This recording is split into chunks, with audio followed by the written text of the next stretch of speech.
Watch the sport closely enough, and it won't take long for you to realize certain fighters really aren't as popular with the fans as they seem on the surface. There's a possibility that I could go back in time? That's your question to me? The double tap does what the he wants!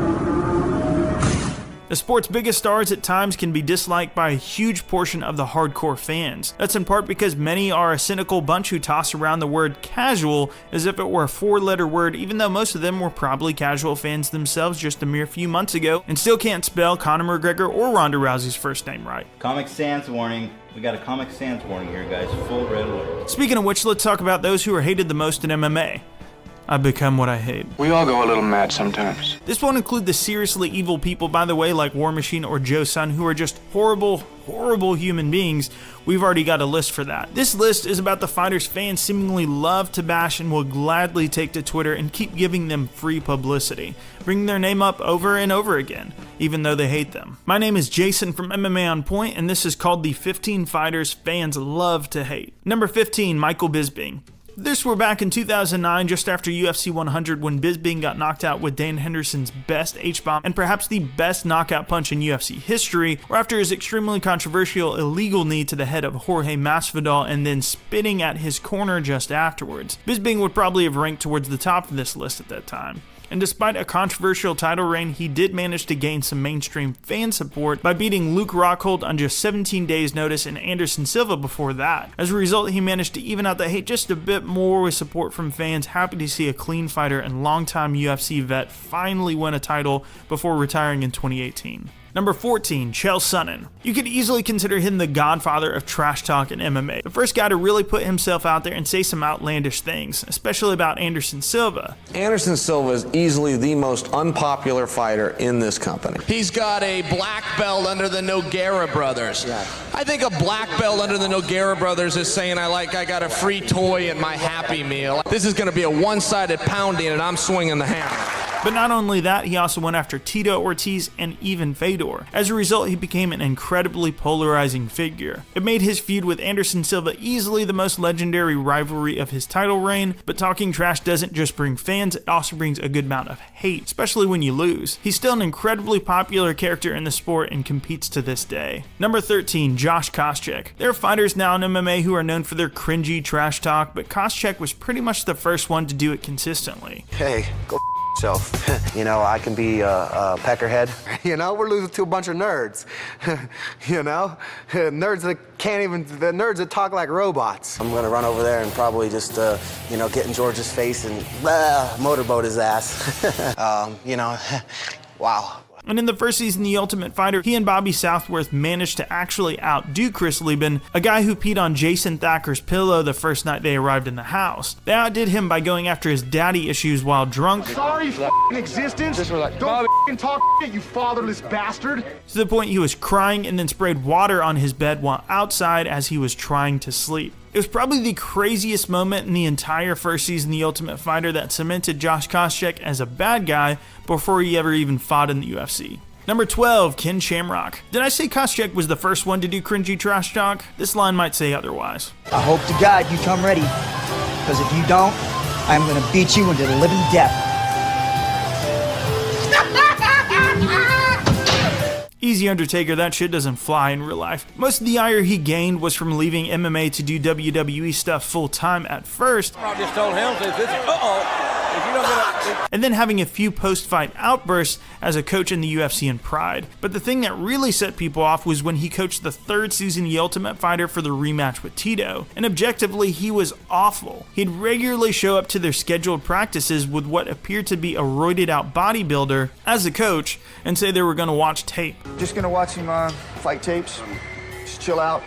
Watch some fight tapes. It got to the point where people on his team were wishing they were on Tito's team because they never practiced. It's not the kind of camp that I see Tito Solandine running.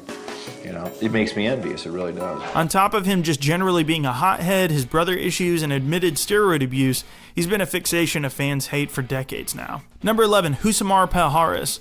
Unlike everyone else on the list, Palhares doesn't even speak English, so running his mouth isn't the problem. He's just awful with holding onto submissions for too long. Some swear he's been doing it on purpose, while others just think he's not the brightest guy, and in the most charitable explanations, he's just overcome with adrenaline and isn't realizing the fight is over soon enough. But he's repeatedly injured fighters by holding on to very dangerous submissions. It was so bad that while in the UFC, it was enough to get him suspended once and eventually released from the company back in 2013. He was even released from the World Series of Fighting back in 2015 as well after beating Jake Shields, even though he was the welterweight champion for them at that time for the same reason. To make matters worse, he's also tested positive for banned substances in the past. Number 10, Vitor Belfort. The reason many fans love to hate Vitor Belfort is very simple: steroid abuse. He'd been accused of it for nearly 10 years by the time he popped at Pride 32 when the organization came to America and was subject to the Nevada State Athletic Commission's drug testing program. He's also the poster boy for the former testosterone replacement therapy program and its subsequent abuse by fighters looking for an edge.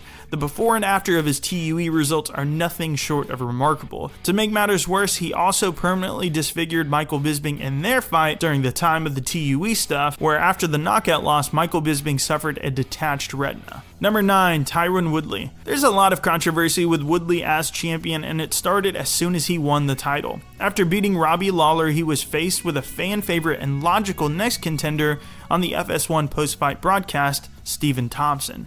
But what are the chances that we get it on in November, my friend? Well, this is what I think. I think that you say you want to fight Robbie Lawler, and you'll get an opportunity to fight Robbie Lawler, because who I want to fight now is, I think Nick Diaz comes off suspension in 2 days. He's a money fight. I want to make the big dose. Let's make the money. I know he's training already, and let him cash out, so I'm willing to give him that opportunity. Or I would like to fight George St. Pierre in New York City. Keep in mind, George St. Pierre was still retired at this point, and Nick Diaz was semi-retired, who hadn't had a win in 5 years since 2011 against BJ Penn. Fans immediately accused him of ducking competition, and the same thing happened later on when he had the option of fighting Nate Diaz this time and refused logical contenders again. He also had some really boring fights in his last couple of outings that further have caused disdain. There are other serious issues about race that he has brought up, but believe me, this is not a political channel and I'm not getting into that. Just saying it because it's a source of controversy and more hate has been directed at him as a result. I don't give a fuck about it, so we're just going to move on. Number 8, Tito Ortiz. The original bad boy of the UFC, he started back in 1997 at UFC 13 and had a chip on his shoulder from the beginning. He first gained heat from the fans when he fought Guy Metzger a second time and celebrated with a t-shirt saying "Gay Metzger is my bitch" after the win. This is what started everything with Ken Shamrock, as he was Guy's coach. Over the course of that rivalry and one of the most important, if not the most important in the sport's history with Chuck Liddell and by extension Dana White, he was essentially the side that people love to hate, as he was perceived as ducking Chuck Liddell based on fear of being knocked out and demanding more money from Dana as an excuse not to fight him. Whether that's all true or not, I don't know. He's also had some pretty crazy moments with other fighters though, like Matt Hamill after saying he had a soft head because he was deaf. What the hell, Tito? Number 7, Colby Covington. As of the time of making this video, Colby Covington is not a well-liked guy at all. From posting movie spoilers to his Twitter followers, which is admittedly pretty funny, talking shit about Brazilian people, and perceived fake and cringy trash talk, there is a lot to hate. I'll go ahead and weigh in on this one and say that I don't believe his shtick at all myself, but he's partially the reason I made this list after UFC 224, because fans love to hate him so much that they are actually making him popular. I personally don't like him, but don't watch his content in droves if you don't like him, and keep bringing him up on Twitter all the time. His shtick is gaining traction fast, and it's because people keep talking about him and complaining. That's what's making his whole thing work. We'll see what happens if he loses or wins against Woodley though. Number 6, Conor McGregor. Half of you will be offended he is on the list, and the other half of you will stand up and clap or even be mad he's not higher on the list. The fact that half of you do dislike him that much justifies him being on the list though. Number 1, he trash talks a lot of fighters, and that's a good way, like we've said in other entries, to become more popular, but it'll always piss off a a segment of the fans as well. The biggest issues fans take up with him are winning the titles at 145 and 155 but never defending them, instead chasing wild fights with Mayweather or most recently RDA at UFC 224 before the Colby fight was booked. Of course that didn't happen because of the Crazy Van incident where he is still trying to figure out what happens next. And then there's the whole weird thing with pushing Mark Goddard and slapping a Bellator official. Right now he just needs to book a fight. I think we're all tired of hearing who he may or may not be fighting next. Number 5, Brock Lesnar. There is a large portion of MMA fans who would just hate you based on your pro wrestling background, so he had that right out of the gate. Then there's this whole way he's acted post-fight, especially at UFC 100. Frank Mir had a horseshoe up his ass. I pulled that sumbitch out and I beat him over the head with it. Woo!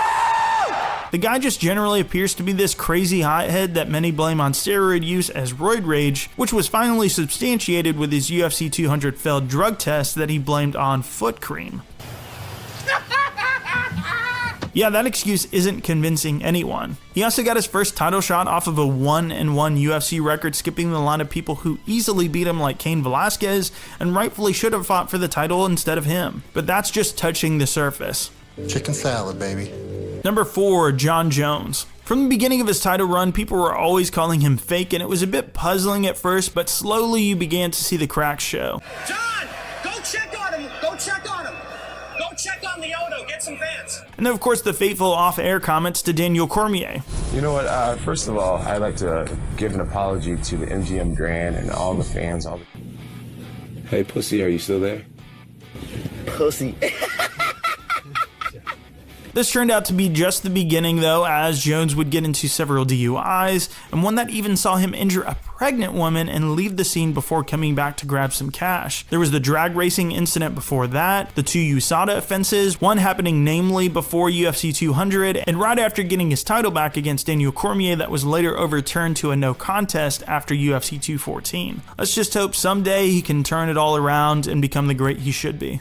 Number 3, CM Punk. So like I said about pro wrestlers coming into the sport, Punk's already had that level of hate from day one, but it's particularly different for him because he did not have an NCAA background like Brock Lesnar, or even an imposing figure like Dave Bautista or Bobby Lashley. In fact, when he announced the start of his career in 2014, he didn't even know the weight class he was fighting in and didn't have much to say about any experience whatsoever. So in both of his outings, it was something that drew a lot of hate when he fought so poorly, while other guys like Alistair Overeem and Curtis Blades were kicked off the main card to make room for him. In fairness, the UFC sold a ton more pay-per-views at UFC 203, so you get why they did it, but there's no reason he should have ever fought in the UFC. He's a good guy with honest intentions who never really belongs, and for that reason, fans will rain on him like no other. Number 2, Tim Sylvia. For many, Sylvia's reign in the 2000s represented a low point in UFC heavyweight competition, in part because he was beaten in 2008 by Randy Couture, who had left the division to go fight at light heavyweight early in the decade, and had also lost to Frank Mir before his motorcycle accident that kept him away from competition during most of Sylvia's reign. Not to mention losing to Big Nog and then Fedor after the UFC. He also failed a drug test back in 2003 just after winning the title, and he just never gained popularity with the fans. He was somebody that everybody was just happy to see go. I should also mention that there are a ton of other people in here that I think people would have liked to see on this list. Just from my perception, these are the ones that fans love to hate more than anybody else.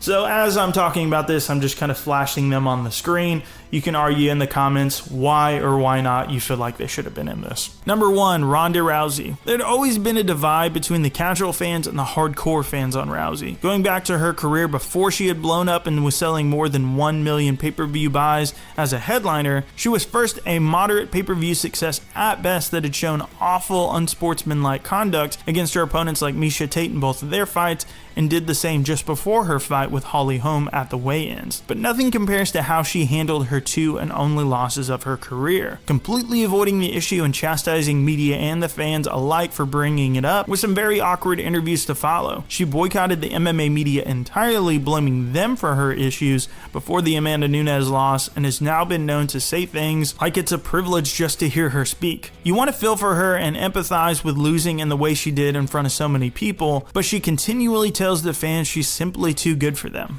Filled with terrible nicknames. Michael the Count Bisping! More so than any other sport or any other profession for that matter. If you're a fighter, it is a rite of passage to be dubbed with a nickname, one that Bruce Buffer will be forced to say in his incredible voice.